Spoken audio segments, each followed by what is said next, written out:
Amados irmãos, boa tarde, boa noite. Hoje vamos dar continuidade ao estudo dos Espíritos e que neste momento, antes de iniciar, vamos pedir a Deus, a espiritualidade amiga, nossos anjos guardiões, nossos guias espirituais, que continuem envolvendo nossos corações, derramando sobre cada um de nós a sabedoria, o entendimento, o esclarecimento, para que nós possamos assimilar esses estudos em nome de Deus. Vamos então iniciar nosso estudo, que é Espírito e Matéria, na pergunta 23, que Kardec pergunta aos Espíritos: o que é Espírito? E eles respondem: princípio, inteligência do universo.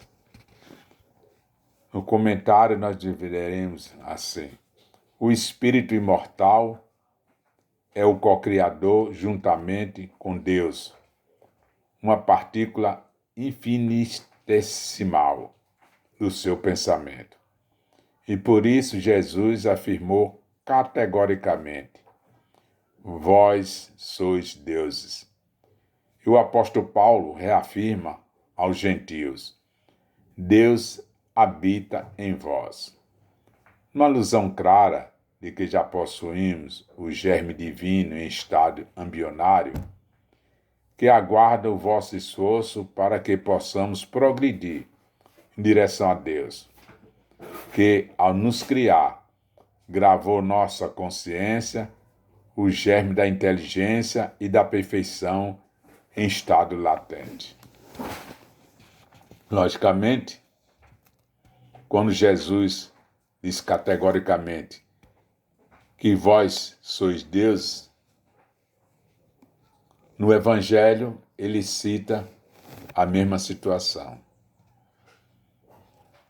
Vós sois deuses, podeis fazer tudo aquilo que eu faço ou muito mais. Então, queridos irmãos, nós somos co-criadores.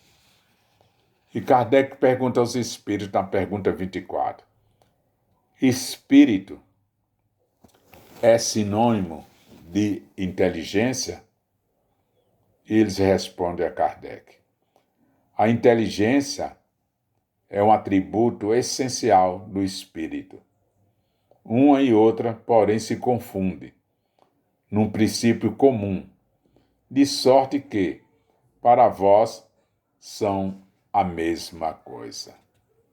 Comentário: o espírito possui atributos da inteligência em estado embrionário, como se fosse um fogo sobre cinzas, aguardando a retirada das cinzas que representam as nossas imperfeições, para desabrochar no campo da inteligência e das sabedorias. As reencarnações sucessivas servem para vencermos a nossa inferioridade moral e aurirmos as virtudes de Deus. Então, esse atributo, que é a inteligência, divide em duas partes: a intelectual e a moral. E dentro dessas partes nós temos algo em comum, todos nós: o livre-arbítrio, para que possamos fazer nossas escolhas. Se fazemos certos, estamos nos elevando. Se fazemos errados, estamos nos preparando para novas encarnações, novas provas, para que possamos reparar os males que nós acolhemos. Na pergunta 25, Kardec pergunta aos espíritos: o espírito, independente da matéria, ou é apenas uma propriedade desta, como as cores são da luz e o som do ar? Os espíritos respondem: são distintas uma e outra, mas a união do espírito e da matéria é necessária para intelectualizar a matéria. No comentário, dizemos assim: estas diferenças entre espírito e matéria, a matéria serve de instrumento para a evolução do espírito, que a domina pelo pensamento contínuo, estabelecendo a cocriação juntamente com Deus, no sistema da imensidade. As cidades, pontes, usinas, estradas e outras edificações físicas são obras do espírito, que em contato com a matéria se aperfeiçoa num trabalho incessante de transformação na área física. Então, o espírito precisa da matéria para ele desenvolver a sua intelectualidade e aplicar nas coisas materiais através da inteligência. Na pergunta 26, Kardec pergunta aos espíritos: poder-se-á conceber o espírito sem a matéria e a matéria sem espírito?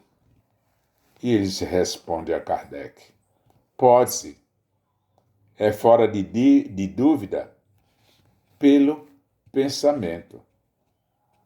Comentário nos diz assim: sim, através dos sonhos, dos desprendimentos durante o sono, nas intuições e inspirações que partem de espíritos superiores, nas modalidades mediúnicas e até através das aparições, que são meios que os espíritos utilizam para mostrar que a vida continua no além. Apesar do ceticismo que muitas religiões ou doutrinas apresentam. Está dizendo aqui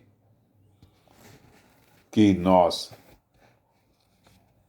quando estamos dormindo, o espírito se desloca da matéria, vai onde ele quer. Assim, também com os espíritos se aproximam de nós, que nós chamamos, através dos seus pensamentos, de suas ações, de mediunidade. Na pergunta 27, Kardec pergunta aos espíritos: há, então, dois elementos gerais do universo, a matéria e o espírito? E os espíritos respondem a Kardec: sim. Acima de tudo, Deus, o Criador e Pai de todas as coisas. Deus, espírito e matéria constitui o princípio de tudo o que existe, a Trindade universal. Mas ao elemento material se tem que juntar o fluido universal, que desempenha um papel intermediário entre o espírito e a matéria propriamente dita, por demais grosseira que o espírito possa exercer sobre ela. Embora, sob certo ponto de vista, será lícito classificá-lo como elemento material. Ele se distingue desta propriedade especiais. Se o fluido universal fosse positivamente matéria, razão não haveria para que também o espírito não o fosse. Está colocado entre o espírito e a matéria o fluido como matéria e suscetível, pelas suas inumeráveis combinações com esta e sob a ação do espírito de produzir a infinita variedade das coisas, de que apenas conheceis em parte mínima. E esse fluido universal, primitivo, o elementar, é agente de que o espírito se utiliza, e o princípio sem o qual a matéria estaria em perpétuo estado de divisão e nunca adquiriria a qualidade que a gravidade lhe dá. Neste comentário, podemos dizer que existe o espírito e a matéria, mas acima de tudo está Deus, que em síntese é quem coordena e controla os seres animados e inanimados, num processo de organização e desorganização que escapa à percepção humana, mas que o espírito vai assimilando aos poucos enquanto trabalha com a matéria, que tem a sua origem no fluido universal, a força nervosa do Criador do universo. Assim, queridos irmãos, já sabemos que o espírito se utiliza da matéria para desenvolver a tua capacidade intelectual e criar formas materiais para o desenvolvimento de matérias, de estudos e aplicação no dia a dia da evolução do espírito e no modo que ele se encontra de evolução. Na pergunta 28, Kardec pergunta aos espíritos: pois que o espírito é, em si, alguma coisa, não seria mais ato, a menos sujeito à confusão, dar aos dois elementos gerais a designação de matéria inerte e matéria inteligente? E os espíritos respondem a Kardec: as palavras pouco nos importam.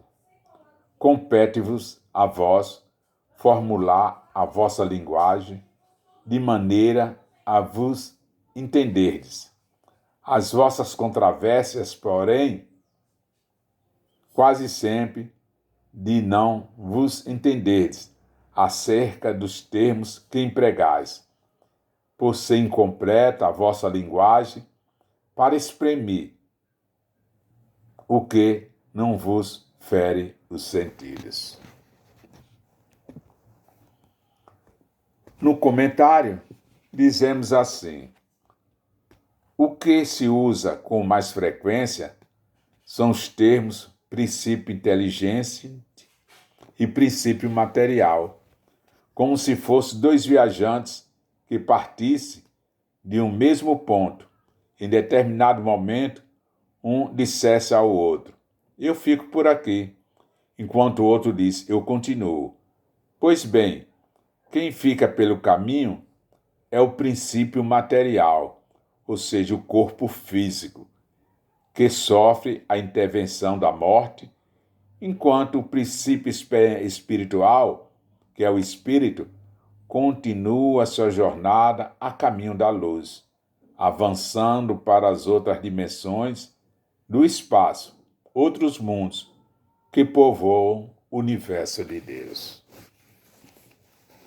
Meus irmãos, está bem explicado, e vocês, para ter um entendimento maior, pegue o Livro dos Espíritos e refaça esse estudo paulatinamente.